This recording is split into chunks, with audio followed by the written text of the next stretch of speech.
وقل رب زدني علما.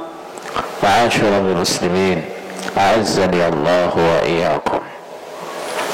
Allah subhanahu wa ta'ala berfirman, ذلك ومن يعظم شعائر الله فإنها من تقوى القلوب. Bahwa sesungguhnya barang siapa yang mengagungkan sya'airullah, maka itu termasuk dari takwanya hati. Dari beberapa syairah atau syiar Islam adalah al-adhan dan iqamah. Adhan dan iqamah adalah salah satu syiar Islam yang paling besar. Maka Rasulullah sallallahu alaihi wasallam menjadikannya pembeda antara wilayah kafir dan wilayah Islam, antara darul kufur dan darul Islam. Rasulullah membedakannya dengan azan. Diceritakan dalam hadis Rasulullah sallallahu alaihi wasallam ketika beliau hendak menyerang suatu desa, maka beliau menunggu sampai datang waktu subuh.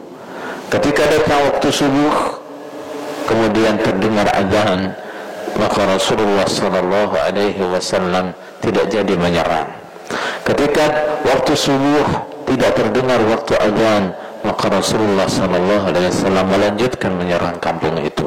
Jadi di sini Rasulullah sallallahu alaihi wasallam menjadikan azan sebagai pembeda apakah ini wilayah Islam atau wilayah kafir.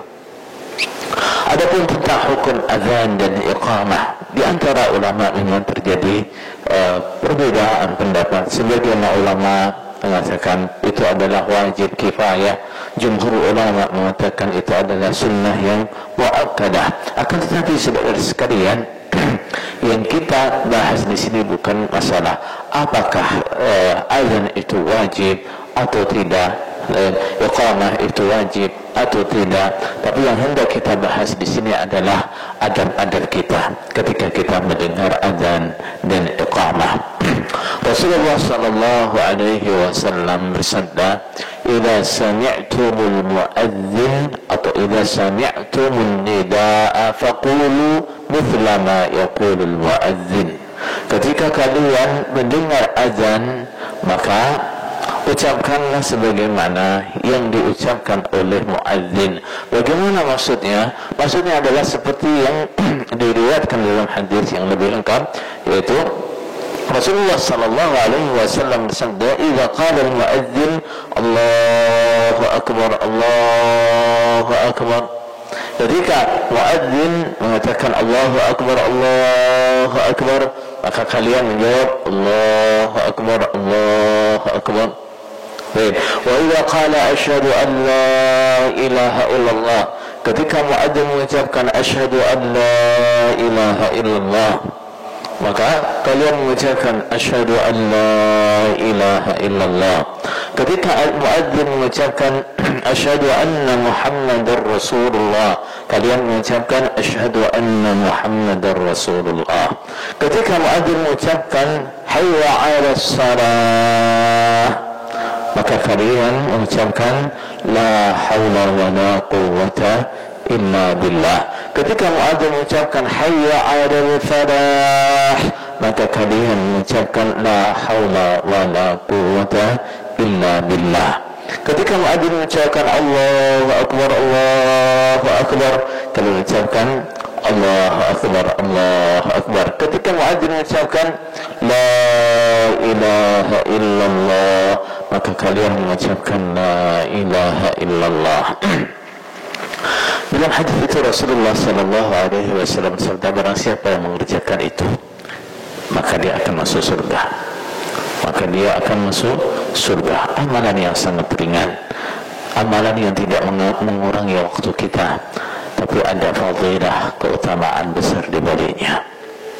Saudara sekalian, masalah ini juga berkaitan dengan bagaimana kita menyikapi ketika kita masuk masjid pada hari Jumat, kemudian khatib atau imam sedang khutbah. apa yang harus kita lakukan? Karena ketika kita masuk masjid dan imam sedang khutbah, imam sudah duduk di mimbar dan muadzin sedang azan, di sini kita dihadapkan dengan dua perkara. Yang pertama adalah sunnah yang sangat muakkad, bahkan sebagian ulama mengatakan ini wajib, yaitu salat 2 rakaat ketika masuk masjid. Yang kedua adalah sunnah menirukan azan, sunnah mengikuti muadzin. Maka mana yang akan kita dahulukan? Nah, apakah kita mendahulukan azan, menirukan azan, atau kita mendahulukan salat sunnah 2 rakaat? Sebenarnya kalau kita tinjau hukumnya sama-sama itu sunnah, tidak masalah kita pilih yang mana.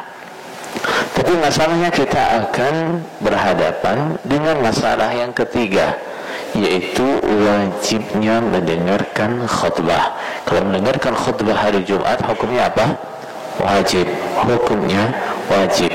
Nah, maka di sini saudara sekalian, ketika kita masuk masjid pada hari Jumat, imam sudah duduk di mimbar, kemudian muadzin sedang azan, apa yang kita lakukan? Yang kita lakukan adalah mendahulukan salat sunnah 2 rakaat. Mendahulukan salat sunnah 2 rakaat. Kenapa? Karena ketika muadzin selesai azan, kita ada tuntutan untuk apa itu? Mendengarkan khutbahnya muadzin. Kita ada kewajiban mendengarkan khutbahnya muadzin. Begitu juga ketika kita datang dalam keadaan imam sedang khutbah. Pernah dalam masa Rasulullah SAW, ketika Rasulullah sedang khutbah, masuk seorang laki-laki langsung duduk. Maka Rasulullah menanyai dia, apakah kamu sudah salat 2 rakaat? Dia mengatakan belum, wahai Rasulullah. Rasulullah kemudian mengatakan, qum fasalli rakaatain, berdirilah, salatlah 2 rakaat.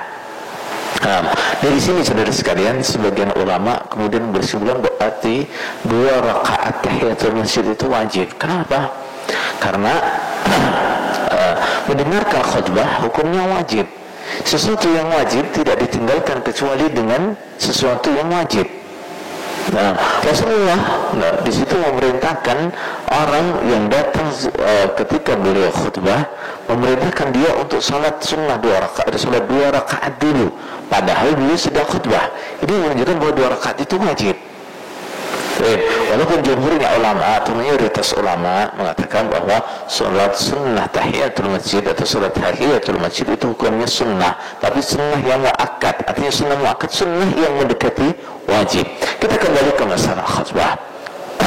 Masalah adab ketika kita mendengar azan. Yang pertama tadi adalah ketika kita mendengar azan, kita tirukan seperti ucapan yang muadzin, kecuali pada lafaz hayya 'alas shalah dan hayya 'alal falah.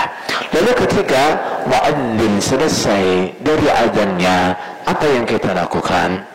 Di sini ada 3 hadis yang menunjukkan apa yang hendaknya kita ucapkan ketika kita selesai mendengarkan azan. Yang pertama adalah hadis Jabir bin Abdullah radhiyallahu anhuma yang mengatakan Rasulullah sallallahu alaihi wasallam bersabda, "Man qala hina yasma'un nida", barang siapa yang mengucapkan ketika dia mendengar azan, Allahumma rabb hadhihi ad-da'wati at-tammah was-salatil qa'imah آت محمدا الوسيلة والفضيلة وبعثه مقاما محمودا الذي وعدته حلت له شفاعتي يوم القيامة. Barang siapa yang ketika dia telah mendengar adzan kemudian mengucapkan kalimat ini, Allahumma rabb hadhihi ad-da'wati at-tammah was-salatil qa'imah آت محمد الوسيلة والفضيلة وابعثه مقاما محمودا الذي وعدته halat lahu syafaati yaumil qiyamah. Artinya dia pasti akan mendapatkan syafaatku besok di hari kiamat. Yang kedua adalah hadis Abdullah bin Amr bin Al-As radhiyallahu anhuma. Dia mendengar Rasulullah sallallahu alaihi wasallam bersabda, "Idza sami'tumul muadzina faqulu mithla ma yaqulul muadzin." Ketika kalian mendengar muadzin, maka ucapkan seperti yang diucapkan oleh muadzin. "Tsumma shallu alayya." Kemudian bacalah salawat untukku. Fa innahu man shalla alayya salatan sallallahu alaihi biha asyra. Maka sesungguhnya barang siapa yang membaca salawat sekali untukku, maka Allah memberikan salawat untuknya 10 kali. Thumma sallallahu lil wasilah. Kemudian mintakanlah wasilah untukku kepada Allah Subhanahu wa taala. Apa yang dimaksud dengan wasilah itu? Rasulullah mengatakan, fa innaha manzilatun fil jannah. Wasilah itu adalah nama satu tempat di surga. La tanbaghi illa li 'abdin min ibadillah. Yang itu hanya layak untuk satu hamba dari hamba-hamba Allah. Artinya hanya akan ada satu orang yang sampai pada derajat wasilah ini. Nah, wa arju an akuna ana huwa, dan aku berharap bahwa satu hamba itu adalah aku. Faman sa'ala liyal wasilah halat lahu syafa'ah. Dan barang siapa yang memintakan wasilah untuk Rasulullah sallallahu alaihi wasallam, maka dia pasti mendapatkan syafaat Rasulullah sallallahu alaihi wasallam. Kemudian hadis yang ketiga adalah hadis Sa'ad bin Abi Waqqas radhiyallahu anhu. Rasulullah sallallahu alaihi wasallam bersabda, "Man qala hina yasma'ul muadzin." Barang siapa yang mengatakan ketika dia mendengar muadzin, dia mengucapkan wa ana asyhadu atau asyhadu. Dan ada dua riwayat. Dan yang pertama wa ana asyhadu, ada tambahan waw. Kemudian yang kedua adalah asyhadu, langsung asyhadu. Asyhadu an la ilaha illallah wahdahu la syarika lah wa anna Muhammadan abduhu wa rasuluh. Raditu billahi rabba wa bil islami dina wa bi Muhammadin rasula wa bil islami dina ghufira lahu dhanbuhu. Barang siapa yang setelah mendengar adzan dia mengucapkan asyhadu an la ilaha illallah wa asyhadu anna Muhammadan abduhu wa rasuluh, raditu billahi rabba wa bi Muhammadin rasula wa bil islami dina, maka dosa-dosanya diampuni oleh Allah Subhanahu wa taala. Dari tiga hadis ini, saudara sekalian, kita bisa simpulkan bahwa sunnah ketika kita mendengar adzan atau selesai mendengar adzan adalah mengucapkan zikir-zikir yang disebutkan tadi. Yang pertama mengucapkan Allahumma salli ala Muhammad wa ala ali Muhammad kama sallaita ala ali Ibrahim wa barik ala Muhammad wa ala ali Muhammad kama barakta ala ali Ibrahim fil alamin innaka Hamidum Majid. Atau selawat yang pada Allahumma salli ala Muhammad wa ala ali Muhammad. Kemudian ucapan asyhadu an la ilaha illallah wa anna Muhammadan abduhu wa rasuluh, raditu billahi rabba wa bil islami dina wa bi Muhammadin sallallahu alaihi wasallam rasula. Kemudian ucapkan Allahumma rabb hadhihi ad-da'wati at-tammah was-salati al-qa'imah ati Muhammadan al-wasilata wal-fadilah wa ba'athil maqaman mahmudan alladhi wa'ata. Demikian saudara sekalian sunnah-sunnah yang bisa kita amalkan ketika kita mendengar adzan dan ketika adzan telah usai. Aku lima tasma'un wa astaghfirullah li wa lakum min kulli dhanbin fastaghfiruhu innahu huwal ghafurur rahim.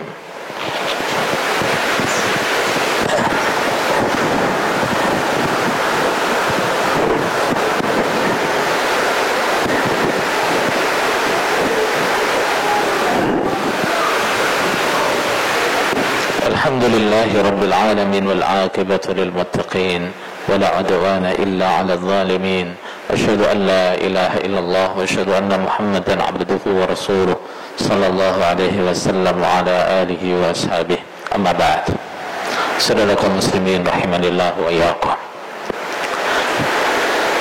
Setelah adzan sampai kepada iqamah. Juga masih ada amalan-amalan sunnah yang juga sangat penting untuk kita perhatikan. Yang pertama adalah Rasulullah sallallahu alaihi wasallam bersabda, "Baina kulli adzanaini salatun." Di antara setiap dua azan, maksudnya setiap setelah azan sampai iqamah itu ada salat sunnah, ada salat sunnah. Ini ya amalan pertama yang harus menjadi perhatian kita. Ketika selesai azan, kita bergegas masuk masjid. Di situ ada sunnah untuk mengerjakan salat minimal 2 rakaat, minimal dua rakaat. Kemudian setelah itu ada amalan lain. Rasulullah sallallahu alaihi wasallam bersabda, ada doa yang tidak ditolak, ada doa yang pasti mustajabah di antara azan dan iqamah. Di antara azan dan iqamah ada doa yang pasti diijabahi oleh Allah Subhanahu wa taala. Ini yang tampaknya masih jarang sekali kita lihat. Kita yang sedang menunggu iqamah atau menunggu salat wajib menyibukkan diri dengan doa. Kesibukan yang paling utama atau termasuk yang paling afdal ketika kita menunggu salat wajib, menunggu iqamah adalah memanjatkan doa, angkat tangannya doa kepada Allah Subhanahu wa taala.